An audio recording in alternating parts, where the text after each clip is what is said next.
बड़ा नहीं होया हो, फिर साला भोंपू भी नहीं बचता, क्योंकि वो इतने सीटने सुनाती है, फिर अपनी सीटी पीटी गुम हो जाती है। वाह वाह वाह। अभी हरीश भाई ये प्रेशर कुकर बन के बैठे तो है, इनका प्रेशर रिलीज कराओ, कोई सामूहिक विवाह का प्रोग्राम सेट करो।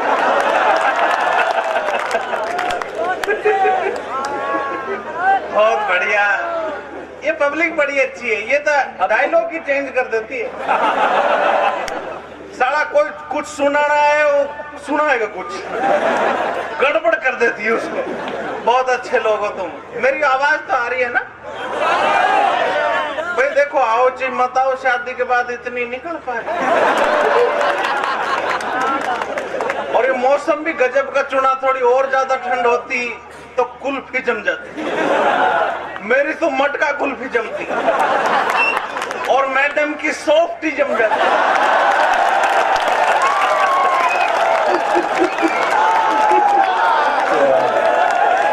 तो जोर से कर लो, होए होए नहीं।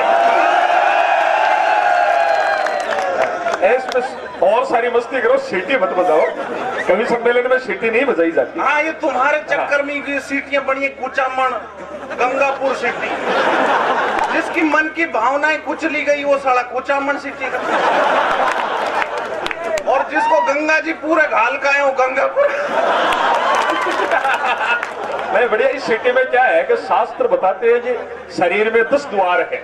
अब सामने वाले को पता नहीं चलता कौन से द्वार से।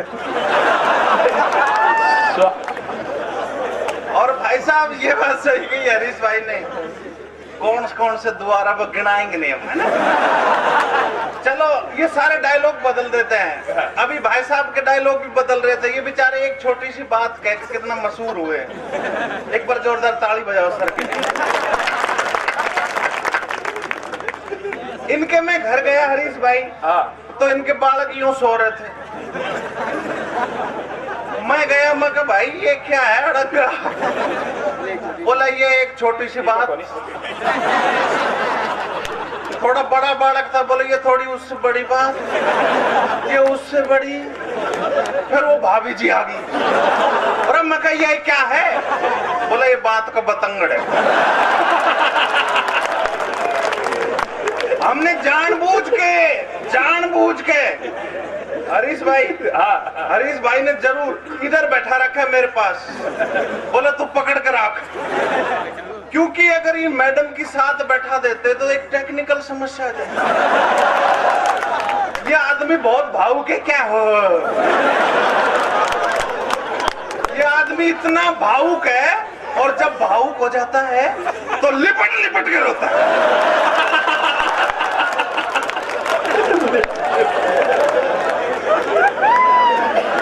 और लिपटता भी बहुत बुरी तरह है,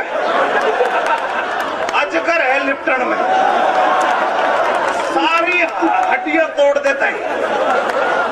चलो भाई साहब डायलॉग की बात, माला पहराओ, आदमी पहराओ या जो लाइसेंसधारी है कि सबको यही पहराना।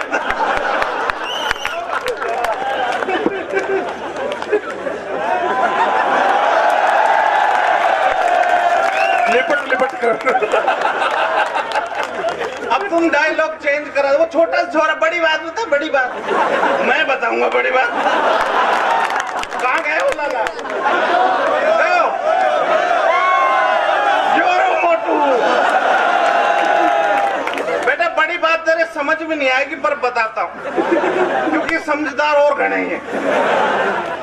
मैं इनसे बोला, मैं कहा भाई साहब शोले पिक्चर आप बहुत नाटक करते हो, कुछ उसमें डायलॉग बदले हैं क्या? बोले बड़ी बात बना दी मैंने। मैं कहा क्या बनाया? बोले एक डायलॉग तूने सुना होगा, 50-50 कोस दूर गांव में जब कोई बच्चा रोता है तो माँ कहती है बेटे सो जा।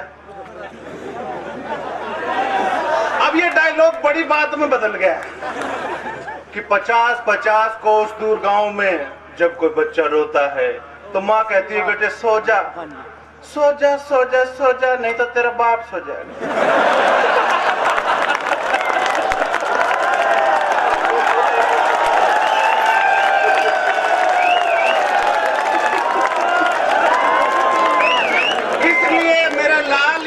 सिर्फ छोटी बात बता रहा था, बड़ी बात तू समझ मत, तेरा सिलेबस से बाहर है।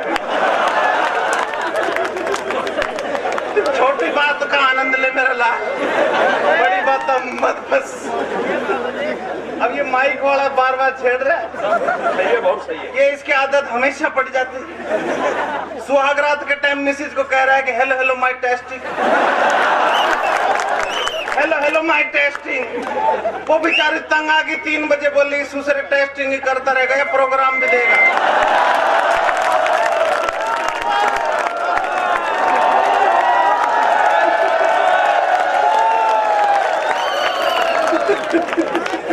इसलिए शोर मचा रहे हैं, सालों का सबका प्रोग्राम फेल हो गया। चलो भाइयों, डॉक्टर का ब्याह होगा तो कहेगा पता है क्या है मिसेज को,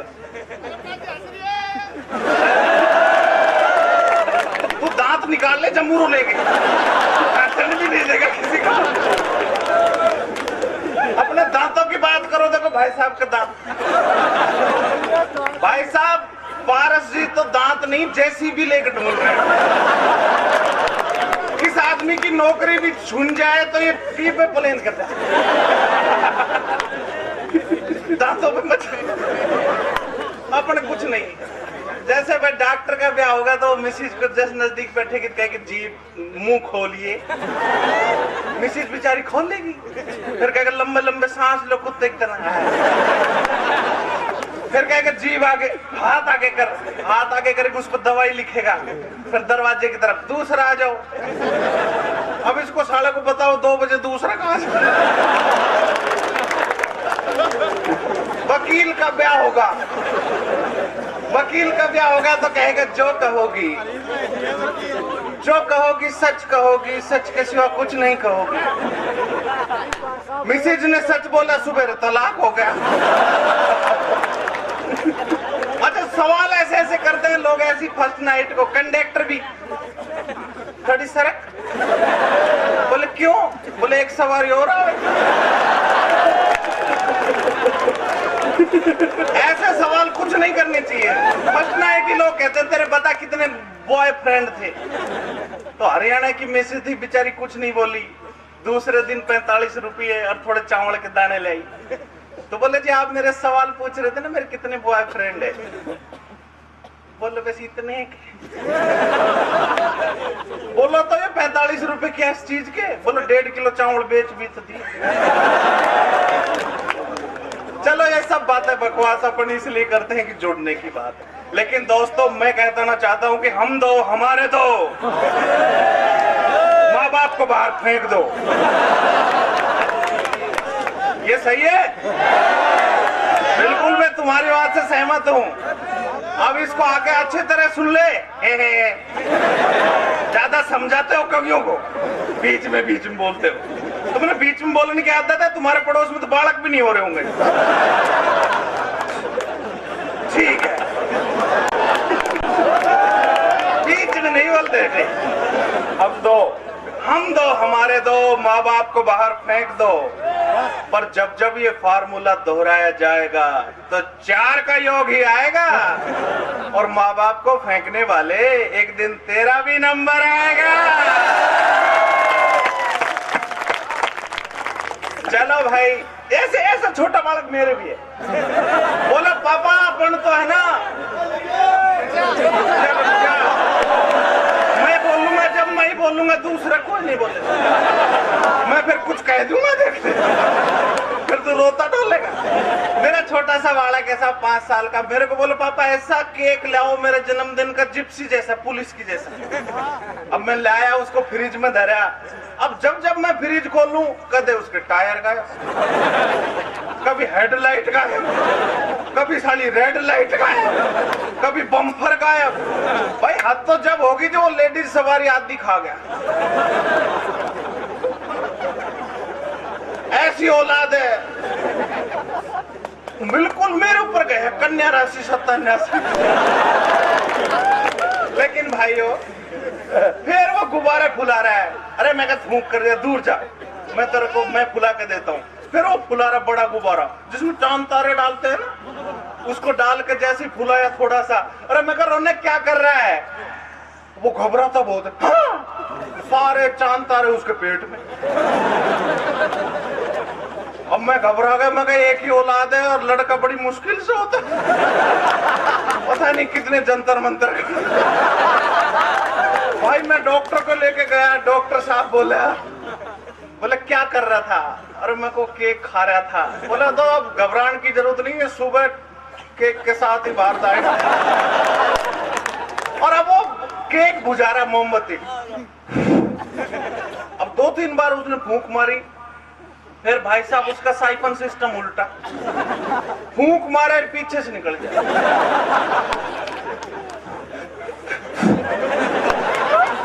4-5 बार ऐसे हुई। मेरा चाचा खड़ा था, रे बोले इसको घुमा के खड़ा करते। और जोरदार बजाओ।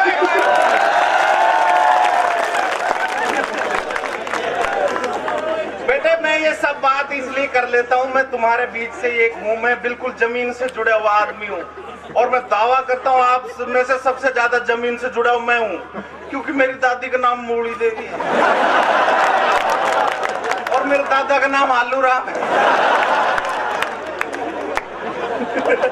सही है। और ये सब बातें मैं इसलिए भी कर लेता हूँ, मैं गांव का बालक हूँ। फिर हरीश भाई का पूरे गांव का है कि मैं पूरे गांव का नहीं, मैं तो मेरी भैंस का ही बालक। हम तो बिल्कुल लोकल लोग हैं, हम तो गाय भैंस पालते थे, फिर हमारी भैंस का वो छोटा बच्चा पाडा मर गया था, तो दांत फाड़ रहे, हमारे घर में हादसा हो गया था। सबसे बड़ा हादसा तो ये हुआ, मेरी दादी बोली बेटा तेरी शकल पाडे में मिलती। अब सच्ची बताओ किस किस को लगता है मेरी शकल पाडे जैसी, हाथ खड़ा करो। ओह माय गॉड, अरे भाई इनकार मत करना बाद में। मैं कहना चाहता हूँ हरीश भाई, भाई भाई को पहचान ही लेता है। भाइयों के लिए जोरदार ताली। Very good, very good. फिर मेरी दादी बोली बेटा डब्बू मैं खाऊंगा, मेरी नाक वाक बह करती, तू तो अच्छी तरह रहता है। मेरी नाक बोली बेटा अपनी भैंस का पाटा मर गया, घबराने की कोई जरूरत नहीं है। मैं क्यों घबराऊं? बोले देख तू पाटा बन जा, नहीं तेरे इंजेक्शन लगा लगा कर दूध निकलवा लेगा। मैं डर गया। फिर मेरी दादी बोली बेटा तू ऐसा कर, भैंस को गुड़ की डली चटा तो भैंस समझ जाएगी उसका बालक जिंदा है। अब मैं भैंस को गुड़ की डली देता तो भैंस मुझे ऐसे देखती जैसे अपना ही बालक हो गया, और कभी कभी तो चाट ही लेते। और तुम्हें पता है चाटने से हर चीज के साइज में चेंज हो जाता है। जैसे ही जीभ याद लगाती थोड़ी देर में तुम्हें माइकल जैक्सन दिखती। लेकिन सच बताता हूँ वैसा, मैं गांव का बालक, शाना बालक, मैं छोटी गुड़ की डली भैंस को बड़ी खुद। तुम ही बताओ जो भैंस का गुड़ खाएगा तो साले की शकल लाभ से जैसी अपना आप। और भाई साहब भैंस का गुड़ खाने से बहुत मोटे मोटे गोमड़े भी निकलते हैं। मोटे घूमड़ों से मैं कभी नहीं घबराया, लेकिन साले बहुत बुरी बुरी जगह निकलते। एक बार जोरदार ही बजा रहे। लेकिन साहब जो शहर की अल्ट्रा मॉडर्न माए होती है ना, जैसे मैं भैंस का ज्यादा दूध मुझे मिलता तो मेरी शकल पड़ी आई हो गई, मैं भैंसिया ही हो गया। अगर मैं आईब्रो बनवाता तो एक भैंस बिकती, और अगर मैं पूरा वैक्स कराता तो पूरा तबेला ही बिक जाता। लेकिन मैंने ऐसा कुछ नहीं किया। मैंने ऑब्जर्व किया कि जो शहर की बहुत आधुनिक माए होती है ना, पिज्जा मम्मी, बच्चों के हॉर्लिक्स ऐसी माए, उनको बच्चा चाहिए बहुत बिल्कुल लाल सुर्ख टमाटर जैसा, इसलिए वो ऐसे ऐसे बच्चों के पोस्टर लगाती हैं घर में, लाल बच्चों के, अंग्रेज बच्चों के, गाजरी बच्चे, टमाटरी बच्चे, ऑस्ट्रेलियन बच्चे, जर्मन शेफर्ड बालक। और उन बच्चों को माए देखती है तो बिल्कुल लाल लाल टमाटर जैसा चिल्लू चिल्लू बालक होता है। लेकिन भाइयों जब मैं हुआ, जब ऐसी कोई व्यवस्था नहीं थी, क्योंकि अपनी मम्मी, गांव की मम्मी, देसी मम्मी, वो सारे दिन भैंसों को देखा तो सारा रिजल्ट भी ऐसा ही निकलेगा।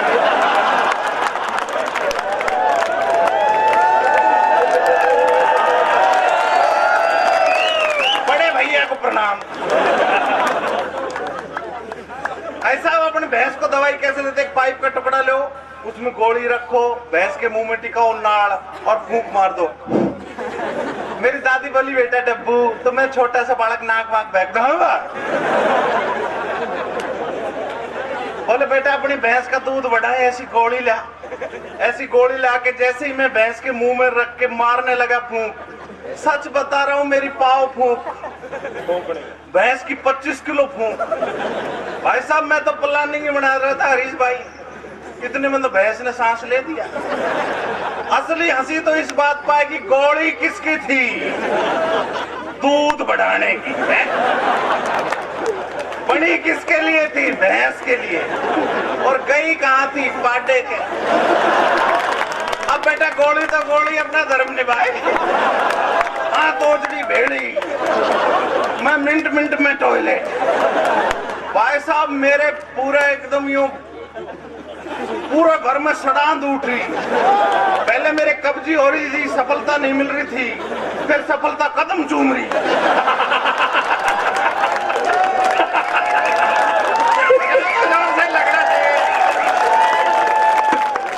लेकिन इसमें 2-3 फायदे हुए। मेरे बचपन से कब्जी रहा करती भाई साहब, साफ हो गई। मेरी दोनों पथरी थी वो भी साफ हो गई। लेकिन मेरे पीड़िया भी हो गए, तो मैं जो कालिया था ना थोड़ा थोड़ा गोरिया हो गया। चलो भाई, ये सारी बातें एक वो सब टीवी वाह वाह वाले में देश भर के 1827 जो कलाकार इकट्ठे हुए, इन्होंने वो 13 मिनट का जो सुनाया, ऐसा अद्भुत आपने नहीं सुना होगा। बर्फी कतली आपा खवा रात थी, उस पर ऑब्जर्वेशन करके अवलोकन करके भी कतली से कत्ती बड़ी हंसी की यात्रा आपा जीवन में सुनी तो ये सोच भी नहीं सका। पिया जी एक यात्रा शुरू करी। अगर आपको मन हो जी बात सबसे बेस्ट आपा ने सुना हुआ तो एक बार जोरदार तालियां बजा के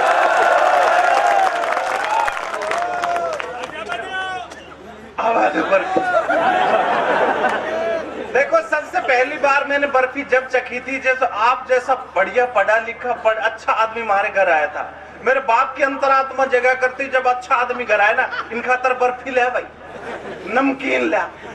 मैं लाता, तब तक मैंने चखी नहीं थी। लेकिन जो अच्छा आदमी होता है वो बर्फी खाता कम है, छोड़ता जाता। और ऐसा छोड़ा हुई चीज मुझे बहुत अच्छी लगी। मैंने देखा यार ये आइटम क्या बच गया, मैंने उठा के खा के देखो तो शहद सब मुंह में घुल गया। मैं कहा यार ये आइटम खाऊं तो बर्फी खाऊं। अब मैं पापा के सामने जाता, मैं को पापा बर्फी भी सॉलिड बढ़िया शहद जैसी बढ़िया।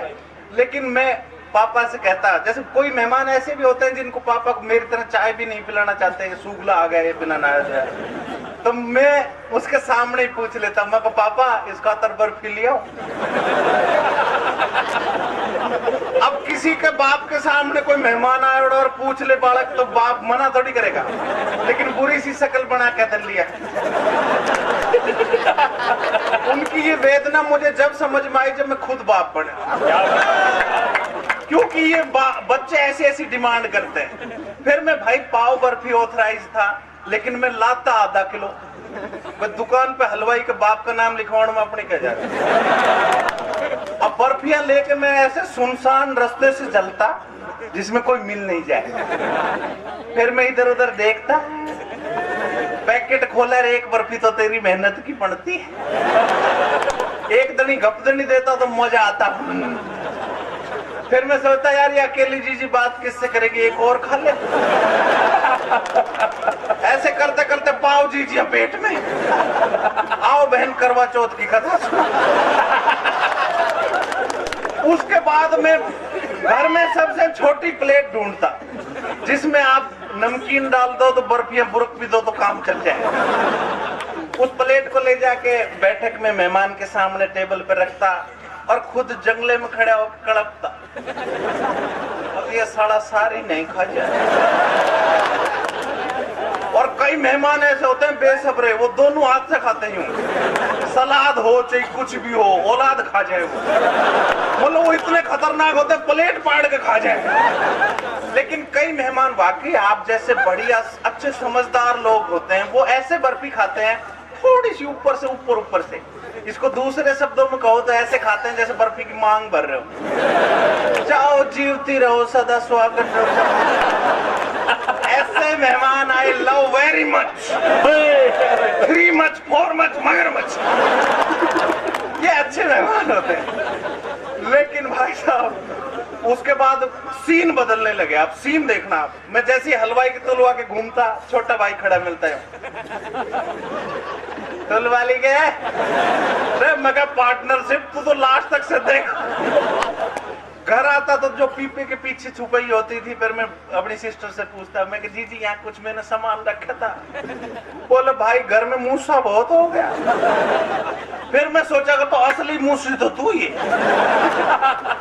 उसके बाद मेरी घर में बिद नहीं बैठती, तो फिर मैं हरीश भाई जैसे दोस्तों से करता, मैं को भाई 2 किलो बर्फी एक सांस में खा सकता हूँ, 1000 रुपए की। तो ये क्या कि पंडित जी ज्ञानी लोग होते हैं, बोला 60 दूनी 120 की बर्फी 880 बचेंगे, ला लगा ला। और मेरे को मंगानी तने पड़ेगी। अब वहां रखी रहती 2 किलो, मैं पाव खाता, आधा किलो, 3 पाव तक तो ये नसें तगड़ी हो जाती है। ऐसे कसाई लोग पानी भी नहीं पीते। फिर मैं जैसे जैसे एक आधी खाता हूँ, मतलब जितनी खाई जाती खा लेता, नहीं तो जूत खा लेता। अपने कौन सी इज्जत, अपने तो मजनू हो गए थे। पर उसके बाद हालात और बदले। एक और वाला अरे ये 2 ही हैं, हम इन्हीं को घुमा घुमा के ला रहे। ठीक छोड़ दे भाई, कहानियां कभी डालो। ठीक है भाई। लेकिन बाद में सीन देखना, मैं हलवाई के जाता, मेरे को मेरे बापू ने बर्फी मंगाई है। बोला तेरा बाप कह के गए नकद पैसा दे तो ही देना। मैं कहा ये कॉन्फिडेंस बहुत था, कुछ भी नहीं था अपने पास कॉन्फिडेंस। मैं ये रे पैसे, तू तो आधा किलो तोल, आधा किलो तोलता अपन चेप देते फटाफट। फिर वो कहता पैसा, पैसे तो कर। फिर वो मेरे से प्लेट ढुलवाता था भाई साहब, 200 500 प्लेट धोई मैंने। उसके बाद भी साला जूत मारता, लेकिन अपन तो मजनू बर्फी के। मैं इसी भाव में आधा किलो और दे दे। लेकिन फिर सारे सब सीजन के चक्कर में मैंने जो बनाई है ना सीन, लास्ट सीन है, ध्यान से सुन। स्वागत। मेरे पापा बोले देख तू अब नौकरी लग गया, तेरे बड़े रिश्ते आ रहे हैं, तू यार लड़की देखी यार। मुझे पापा मैं तो कलेक्टर बनूंगा। बोला साला तेरा बाप भी बने, ज्यादा बकवास करेगा जूती मारूंगा। मैं ये सचमुच मारेगा? तो मैं क्या करूं? तो फिर मुझे कुछ टिप्स दे लड़की देखने की, मुझे तो कोई वो ही नहीं है। बोलो देखो बेटे, सबकी भाण बेटी अपनी भाण बेटी। मैं सोचा यार सबकी भाण बेटी अपनी भाण बेटी, तो देखूंगा क्या। फिर पापा ने समझाया देख अगर अपने घर कोई आए, अपनी भाण बेटी बुआ ने देखकर मना कर दे, वो सुसाइड कर ले, कितनी बुरी बात है आत्महत्या। मुझे यार बाप तो बर्फियों की तरह असली बात करता है। अब देखना सीन, ये सीन लास्ट है लेकिन देखने लायक। देखो भाई साहब, हम उस लड़की घर पहुंचे, सामने लड़की बैठी, इधर मेरा चाचा, इधर उसका पापा, दोनों बात कर रहे हैं। आओ भाई साहब घर दिखाएं। ये वाक्य इसलिए बोला जाता है ताकि लड़का लड़की बात कर सके। वो दोनों खिसक लिए। अब सीन देखना, सामने लड़की, बीच में मेज और मेज पे बर्फी, और मेरा पूरा ध्यान बर्फियों पे। जीवन जा जाए भाड़ में। भाई पापा ने कहते ब्याह तो करना ही है, कुछ नहीं, तो अपना ध्यान बर्फियों पे। आप देखना मौका भी अच्छा। लड़की नीचे देख रही, शर्मा रही, वो सोच रही कब पूछेगा तेरा नाम क्या है। ऐसे बड़े बड़े सवाल ही तो पूछते हैं अपन। लेकिन लड़की नीचे देख रही है, और ये जब गांव का हाथ जब बढ़ता है ना उसकी बर्फियों की तरफ, भाई साहब 5-7 पीस लिए कभी भी नहीं खड़ा है। अब जैसे ही मैंने बर्फियों पे हाथ रखा तो वो बालिका, जो तो बालिका थी ना, उसका भाई साहब पता नहीं मच्छर लड़ा क्या, वो ऊपर देखने लगी और मेरी चोरी पकड़ में। लेकिन माताएं बहनें लड़कियां बहुत अच्छी होती हैं, मैं बता रहा हूँ। वो बेचारी आंखों ही आंखों में धीरे से बोली चेप। मैं सोचा यार इससे अपनी खूब घुटेगी। यार लड़की टॉप की है। लेकिन उसके बाद मैं यार पॉजिटिव रिजल्ट तो आना ही, मैं खुश आया घर। लेकिन एक सप्ताह तक कोई नोता नहीं आया, 2 तक नहीं आया, 3 तक। फिर मेरे पापा बोले रे क्या कर आए, वहां से कुछ आ ही नहीं रहा। मैं कहा पापा, अब मैं कोट तो भाई साहब को मांग के ले गया था। मैंने वो बर्फियां उस समय क्या की रखी नहीं, अपने जेब में धर ली, मैं बाद में खाई। लेकिन लास्ट का सीन जबरदस्त। और उसके पापा बोल रहे हैं और जगह लड़की देखने जा रहा हूँ, तू चल रहा है क्या? मैं ऐसे हो गया था जब फेल हो गया ना IAS की परीक्षा में, मैं नहीं जा रहा। तो पापा बोले तेरी कोई अंतिम इच्छा बता दे। मैं अंतिम इच्छा तो इतनी है, मेरी पाव बर्फी यहीं ले आना। अब मेरा दूसरी जगह पे हो गया। 6 महीने बाद वही आदमी मिला, उसने बड़ा जोर का जवाब था। लास्ट बात मैंने कहा, मैं कहा साहब मेरी क्या गलती थी, मैंने तो हाँ भी कर दी थी लड़की के लिए और आपने मुझे मना क्यों कर दिया? बोले बेटे तेरे लक्षण खराब थे। अब मैं भूल भाल गया अपने लक्षण क्या थे। मैं सर मेरे क्या लक्षण खराब थे? बोले साहब मेरी बच्ची कह रही थी कि साला जब ये कसाई मासूम बर्फियों का ये हाल करता है, मुझे तो पका के खा जाए।